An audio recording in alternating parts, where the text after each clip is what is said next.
Bien, buenos días hermano, familia de la fe, hermano, hermana, amigo.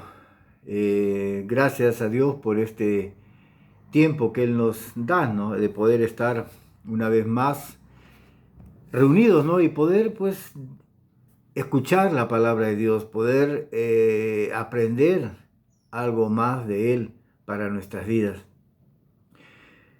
Hoy yo sé que este mensaje que el Señor está trayendo para tu vida va a ser un mensaje en el cual te va a hacer recapacitar y reflexionar sobre la situación de tu vida actual. Y este mensaje está titulado Cristianos tibios. Y te invito al libro de Apocalipsis, capítulo 3, versículos de 15 y 16. Dice la palabra de Dios: yo conozco tus obras, que ni eres frío ni caliente. Ojalá fuese frío o caliente, pero por cuanto eres tibio y no frío ni caliente, te vomitaré de mi boca. Una de las maneras más simples y seguras de determinar el estado de salud de una persona es tomando su temperatura. Si usted ha sido alguna vez paciente de un hospital, ha podido experimentar esto. Usted sabe que una de las primeras cosas que ellos hacen después de haber sido admitido en un centro hospitalario es poner un termómetro en nuestras bocas. Y continúan haciéndolo periódicamente hasta que nos podamos ir a nuestras casas. En realidad no lo dejan salir tampoco hasta que su temperatura sea satisfactoria.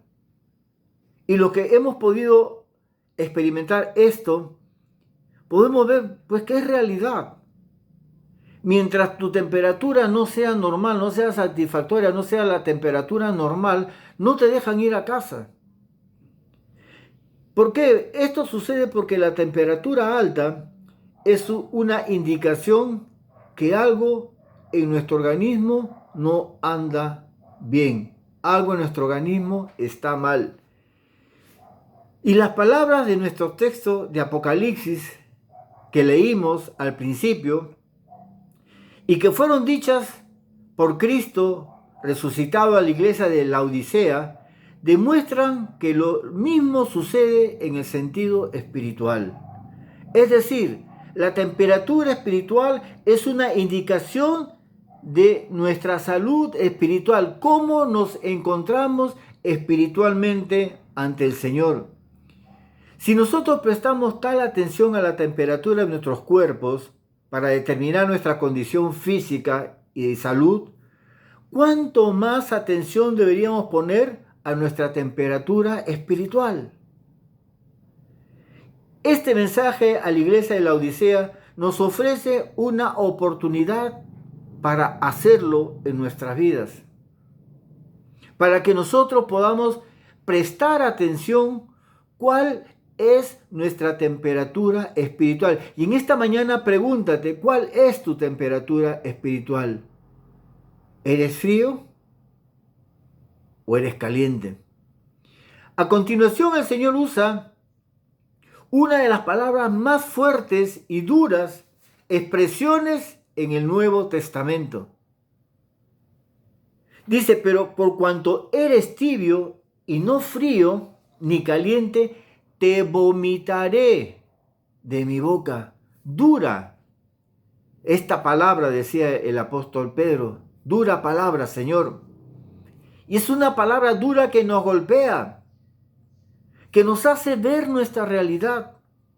Y en esta carta contiene el estado espiritual de la iglesia de la Odisea.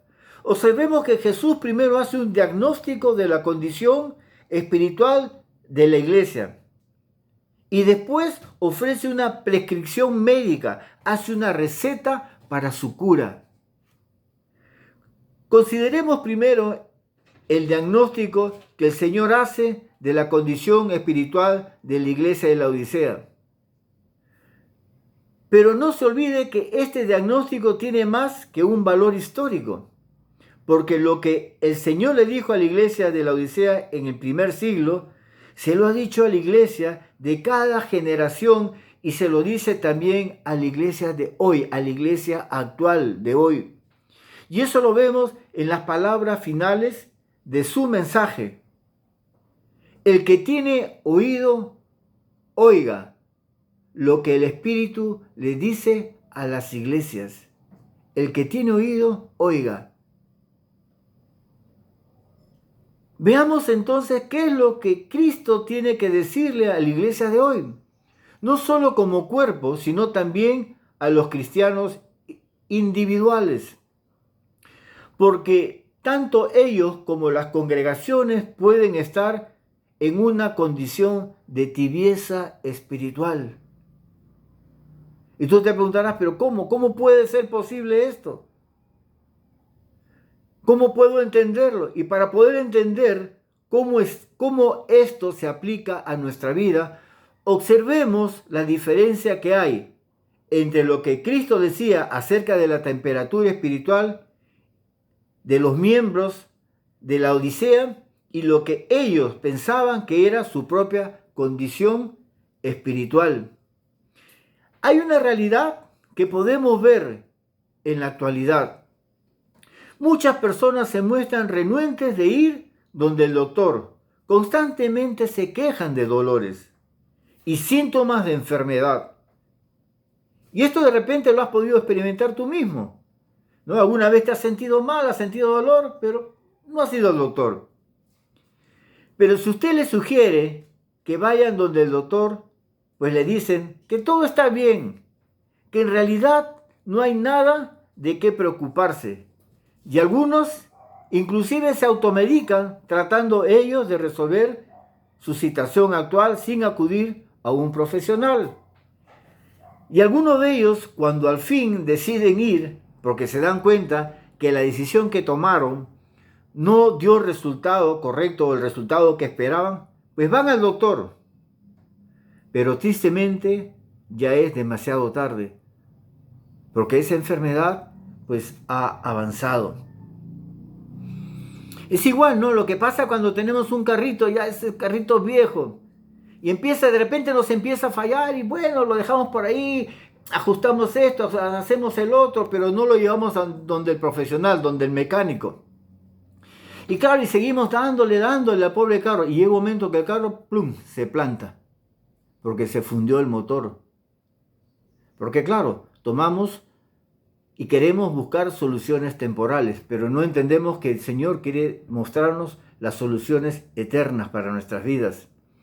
En Proverbios 11:14 dice la palabra de Dios, donde no hay dirección sabia, caerá el pueblo, mas en la multitud de consejeros hay seguridad. Y lo mismo sucedía en esta iglesia de la Odisea. Las personas de esta congregación tenían su propia idea de salud espiritual. Mire lo que ellos pensaban de sí mismos. Yo soy rico y me he enriquecido y de ninguna cosa tengo necesidad. Yo no tengo necesidad de nada, soy rico, lo tengo todo. Yo vivo tranquilo. Pero esto es lo que Cristo dice que era realmente su condición espiritual. Y no sabes que tú eres un desventurado, miserable, pobre, ciego y desnudo.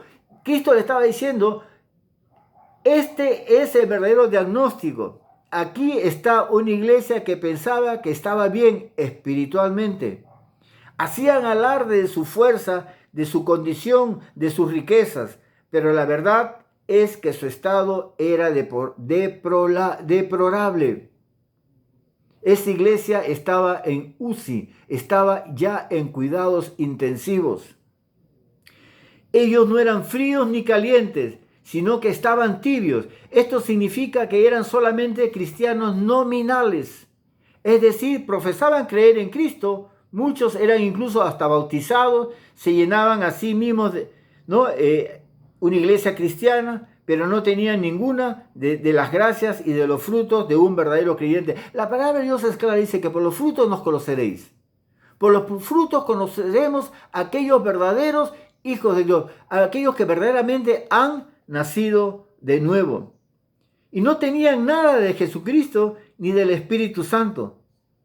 Cuando Jesucristo les dijo, ojalá fueses frío o caliente. No significaba que Él quería que fueran espiritualmente fríos. Lo que quería era que ellos entendieran que el estado de tibieza espiritual es más peligroso que si ellos fueran totalmente fríos al Evangelio. Quería que comprendieran esto. Y la palabra frío aquí se refiere a aquellos que no pertenecen a la iglesia, a los inconversos, que no conocen al Señor, a los incrédulos, a aquellos que no han conocido a Cristo, a aquellos que aún no han aceptado al Señor en su vida. A ellos se refería como fríos. Es más fácil para las personas que no tienen salvación convertirse a Cristo.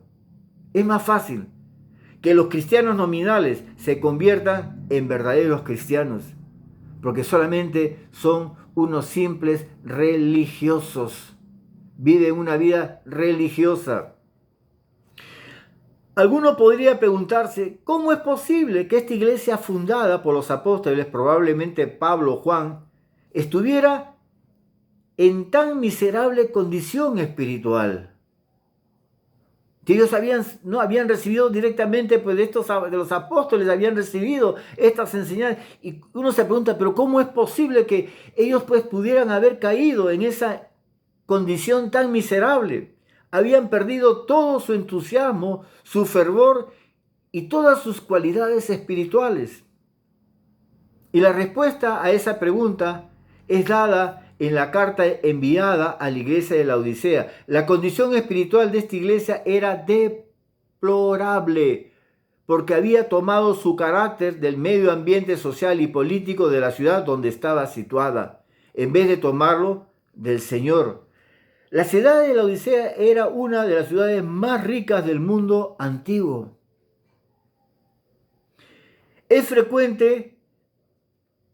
Esta ciudad era frecuentemente mencionada en los libros de la historia y literatura debido a su enorme riqueza.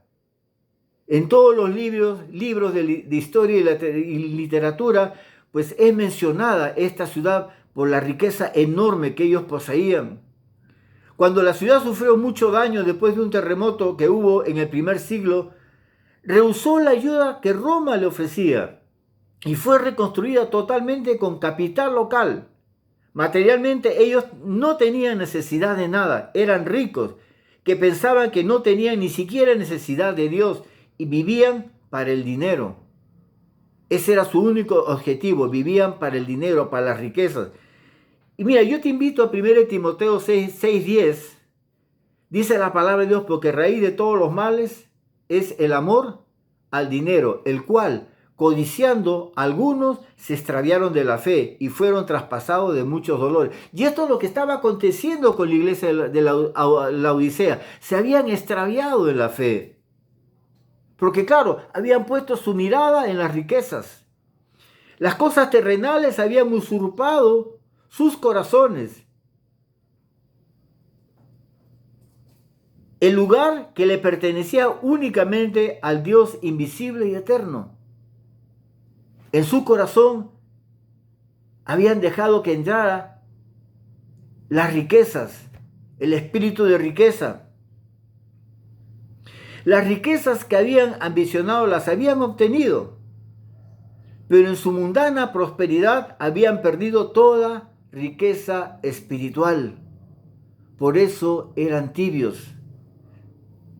Habían quitado la mirada del autor y consumador de la fe y habían puesto, dice la palabra de Dios, que no hagáis tesoros en la tierra donde la polilla y el orín corrompen y corroen. Dice que hagamos tesoros en los cielos. Haríamos bien en recordar que ese mismo peligro existe entre nosotros hoy. El materialismo es la única forma de vida que millones de seres humanos conocen. Y el peligro es que también se convierta en la única forma de vida para las iglesias, ya que en muchas de ellas se está predicando un evangelio light. Ahora, como todo es light, gaseosa light, mantequilla light, papitas light, todo es light ahora, todo es suave. Y así hay muchos cristianos que quieren vivir un evangelio light, un evangelio suavecito. Bendiciones, hermanos, solamente bendiciones, pero no queremos aflicciones. Se predica solamente sobre la prosperidad material. Por eso es importante escuchar la palabra de Dios, leer la palabra de Dios, leer la Biblia. Si se aumentan las riquezas, no pongáis el corazón en ellas, dice Salmo 62:10. Porque claro, muchas veces pues aumenta, vamos creciendo, prosperando en el camino y nos parecemos a ese granjero que tuvo una gran cosecha y dijo, pues, ¿qué haré ahora? Ya sé, derribaré mis graneros y haré unos más grandes, aún mayores, para poder almacenar todo ahí. Y dijo, ¿qué vas a hacer si mañana vengo por ti? Porque pensamos egoístamente. Pensamos solamente en nosotros. No nos olvidemos que la iglesia de Laodicea se volvió espiritualmente miserable porque tomó su patrón de vida del mundo y no de Jesucristo, que es la cabeza de la iglesia. Él es la cabeza. Como muchas iglesias están haciendo lo mismo hoy, también necesitamos escuchar lo que el Espíritu dice a las iglesias. Recordemos que la tibieza es una condición espiritual repugnante para el Señor. A los tibios Él los vomitará de su boca. Tremenda, dura es esta palabra, pero es una realidad. Pero Jesucristo, que es el médico de médicos y doctor de doctores, no solo nos deja con el diagnóstico, con la situación que estaba pasando en la iglesia de Laodicea, sino también nos da la cura para este mal. Y veamos cuál es el remedio que recetó el Señor, que prescribió el Señor, que prescribió Dios a esta iglesia. Dice, por tanto yo te aconsejo que de mí compres oro refinado en fuego para que seas rico y vestiduras blancas para vestirte y que no se descubra la vergüenza de tu desnudez y unge tus ojos con colillo para que veas. Al decir oro, les recuerda el interés que ellos tenían por las riquezas. Lo que él quería que ellos supieran es que las riquezas materiales tienen muchas limitaciones. Son soluciones temporales.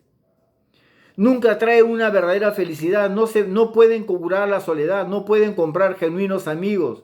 Son absolutamente sin valor en la hora de la muerte. Al decir oro refinado en fuego, el Señor sin duda se refiere a una fe viva y verdadera en Jesucristo. Es la única fe que puede pasar el fuego de la prueba y era lo que ellos realmente necesitaban para curar su pobreza espiritual. En vez de prendas de lana que eran famosas en la ciudad, lo que realmente necesitaban era las verdaderas prendas que cubren la real desnudez del hombre, es decir, la desnudez de su pecado. Y estas vestiduras son la perfecta justicia de Jesucristo. El profeta Isaías dijo, todas nuestras justicias son como trapos de inmundicia. Por eso es que la única vestidura que cubre la desnudez de nuestro pecado es la perfecta justicia de Jesucristo, imputada en la justificación e impartida en la santificación. Dice, sed santos como yo soy santo. Y la tercera cosa que Jesucristo les dijo que compraran de él fue colirio para sus ojos. La Odisea era una ciudad famosa por sus descubrimientos médicos. Tenían ungüentos que podían ayudar a restaurar la falta de visión. Sin embargo, lo que los miembros de esta iglesia realmente necesitaban era el ungüento que abriera sus ojos a su condición espiritual, cómo se hallaban ellos espiritualmente, que pudieran ver esa condición en la que ellos se encontraban. Ellos no sabían que eran desventurados, miserables, pobres, ciegos y desnudos, como habíamos leído en el versículo 3:7. Por lo tanto, el ungüento que tenían que comprar de Cristo era el de Cristo, que les permitiera ver su verdadera condición espiritual. Era la persona del Espíritu Santo la que les iba a mostrar en realidad cuál era la condición espiritual en la que ellos se encontraban y de la cual tenían necesidad. Y solamente el Espíritu Santo podía traer convicción de pecado a sus corazones. Solo Él podía capacitarlos para abandonar su obsesión por las riquezas. Y solo Él podía convencerlos de su necesidad de Cristo. Por eso era necesario que se utilizara ese ungüento, el Espíritu Santo. Y hoy podemos comprar de Cristo todas estas cosas. Oro refinado en fuego, que significa una fe viva y verdadera en Jesucristo. Vestiduras blancas, que significa la perfecta justicia de Jesucristo. Su perfecta justicia, que nos va a traer el reconocimiento de nuestros pecados, convicción de nuestros pecados. Y colirio para nuestros ojos, la persona del Espíritu Santo, la que nos va a guiar, la que nos va a enseñar el camino, la que nos va a redarguir de pecado. Con Dios no podemos hacer tratos, ni convenios, ni pactos. Con Dios no podemos hacer tratos ni convenios, tenemos que hacer un pacto con Él. Lo único que Él acepta es la rendición total de nuestra voluntad.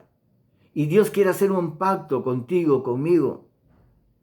Quiere que podamos ver nuestra realidad. ¿Por qué?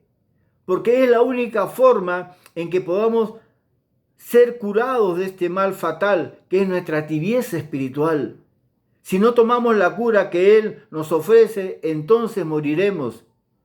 Como dije en Isaías, a todos los sedientos venid a las aguas, venid, comprad sin dinero y sin precio vino y leche. ¿Por qué gastáis el dinero en lo que no es pan y vuestro trabajo en lo que no sacia? Oídme atentamente y comed del bien, y se deleitará vuestra alma con grosura. Es tiempo, hermanos, de que hoy puedas meditar cuál es tu temperatura, cuál es tu condición espiritual, cómo en realidad te encuentras actualmente. ¿Frío? Si eres inconverso, hoy tienes la oportunidad de poder aceptar a Cristo en tu vida. ¿Caliente? Pues gloria a Dios. ¿O eres tibio? Estás llevando una vida religiosa, una vida tibia. No estás dándote al 100% en la obra de Dios. No estás cumpliendo el mandato de Dios para tu vida. Vives una vida egoísta, centrado solamente en las riquezas o en obtener riquezas. Es tiempo, hermano, de que podamos meditar en este día, en esta mañana. Dura es esta palabra, pero yo sé que esta palabra te va a hacer reaccionar hoy en tu vida, en este día. Que Dios te bendiga, amigo, amiga, familia de la fe, hermano, hermana de la fe. Que Dios te bendiga y que en esta mañana tú puedas recapacitar qué es en realidad lo que anhelas en los caminos de Dios. Es tiempo que en realidad puedas enderezar tus caminos y poder caminar con la mirada puesta en el autor y consumador de la fe. Que Dios te bendiga esta mañana en el nombre de Jesucristo. Amén.